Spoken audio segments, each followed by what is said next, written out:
Cheers everyone, Stray here. In this video, I'll provide you a detailed guide of everything you need to know about vampires in Skyrim and how to become one. The vampires in Skyrim are able to contaminate other beings with their powers by biting them. However, before that happened, someone had to give them those powers first. In the Elder Scrolls universe, the first vampires, called pure blood vampires, were normal creatures, in this case humans, that were given the ability to be a vampire by the Daedric prince Molag Bal. The first vampire came from Molag Bal. She was not a willing subject, but she was still the first. A Daedric lord such as Molag Bal can be classified as a kind of evil god. The pure blood vampires were once defiled by him, which turned them into the vampiric creatures they are today. Let's hear it from Serana. She's one of the few to have witnessed the ceremony. The ceremony was degrading. Let's not revisit that. But we all took part in it. Not really wholesome family activity, but I guess it's something you do when you give yourselves to a Daedric lord. As you've heard from Serana, the pure blood vampires go through quite a gruesome process in order to become who they are. Therefore, all the other vampires who descend from the purebloods' bitings are in turn weaker, which is why in the vampire communities the purebloods regard the others as lowborn and not as powerful as them. The only family of purebloods residing in Skyrim are the Volkihar clan in Castle Volkihar, and these are the only ones who are able to grant you the ability to become a vampire lord. All the other vampires in Skyrim, which are normal vampires, will only be able to turn you into a normal vampire like them. Note that, regardless of being a normal vampire or a vampire lord, vampires as a whole are considered to be the strongest types of undead in all of Tamriel. Now, let's move on to the in-game experience of becoming a normal vampire. To turn yourself into a normal vampire, you must acquire the disease called Sanguinare Vampiris, which is acquired by fighting a vampire. Once the vampire casts vampiric drain, which looks like this, there's a 10% chance of you acquiring Sanguinare Vampiris.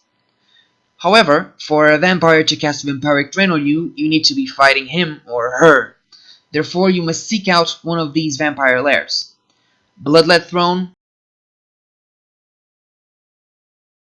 Broken Fang Cave, Kronvanger Cave, Felglow Keep, Hammar's Chain, Marazai Pond, Movar's Lair, Pine Moon Cave, Mouldering Ruins, Redwater Den,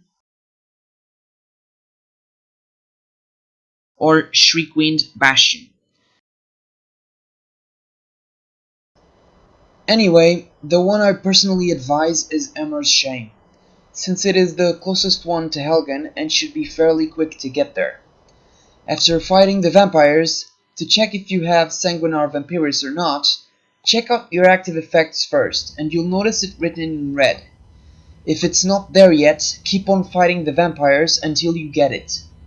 Note that you won't be able to get Sanguinare Vampiris if you are a werewolf, thus affected by lycanthropy. This happens because werewolves are 100% immune to diseases, and Sanguinare Vampiris classifies as a disease. Once you acquire the disease from fighting the vampires, you must wait 3 days for the disease to spread, and eventually the Sanguinare Vampiris will develop into vampirism. And there you go, you're now a normal vampire. Besides that, your eyes will eventually turn red. You will also notice that you will become quite affected by daylight. When there is lights or too much light, you will notice that it is affecting you. And I will go further into this specific subject later on. Let me now explain to you how to turn yourself into a vampire lord. To become a vampire lord, you must have the Dawnguard DLC. If you don't have it, there's no way to do this. After you have the Dawnguard DLC, you may acquire the Vampire Lord power right from the first few missions of the DLC, by joining a faction of vampires called the Volkihar clan. Their leader will bite you and you will become a Vampire Lord instantly. If you choose not to join with the vampires and side with the Dawnguard instead, don't worry. At the end of the Dawnguard DLC questline, Serana, a vampire which is sided with the Dawnguard against her own kin, can turn you into a Vampire Lord. All you need to do is to talk to her and tell her you want to become a vampire, like her. Note that the Vampire Lord has a unique talent tree with perks, which you may acquire by using your spells and abilities while in Vampire Lord form.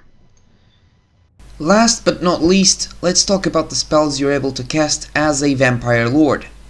The two most basic ones are Drain Life and Raise Dead, which are the ones I am showing you in the video. Drain Life drains the health of an opponent and gives it back to you, while Raise Dead raises the dead body of a creature to fight for you for 120 seconds.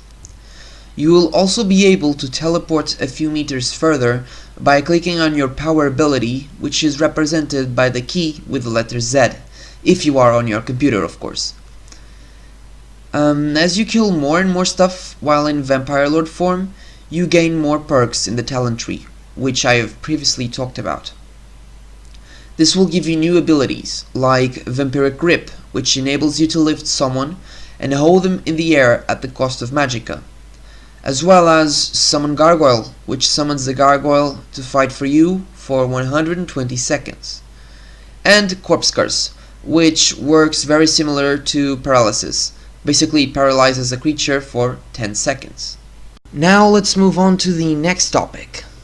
Both the normal vampires and the Vampire Lords will be affected by Weakness to Sunlight, which causes you to have less health, magicka or stamina, and have no regeneration while in sunlight. This is the worst part about being a vampire. They will both also be affected by a Resist Disease effect, which gives you 100% resistance to any disease, a Resist Poison effect, which gives you 100% resistant to any poison, Night Stalker's Footsteps, which makes you 25% harder to detect, Champion of the Night, which makes your illusion spells 25% more powerful. Now, let me talk to you about the 4 stages of vampirism, and this affects both normal vampires and Vampire Lords.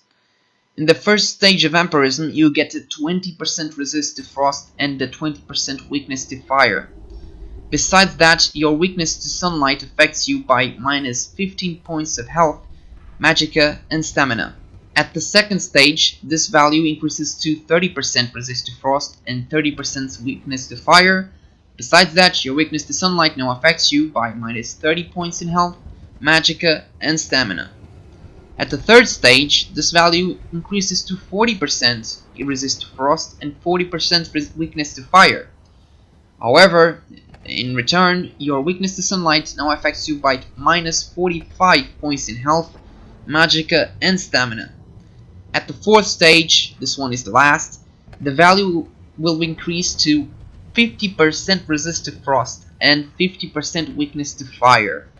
Besides that, your weakness to sunlight will now affect you by minus 60 points in health, magicka and stamina. Once you feed off a person, regardless of what stage you're at, it all resets back to stage 1. To feed off of a person, you must use your Vampire Seduction spell and then feed on them, or do it while they're sleeping. I will show you this right now. So, as you can see, I am on stage 2 of vampirism, because my weakness to fire is at 30%, and I haven't fed on someone for quite some time. Now, let's try the first approach and feed off of a person using the Vampire Seduction spell. Use it on the enemy and then click on them, just as I do in the video. You will notice a few sentences popping up at the upper left corner of your screen saying, "Your vampiric powers recede."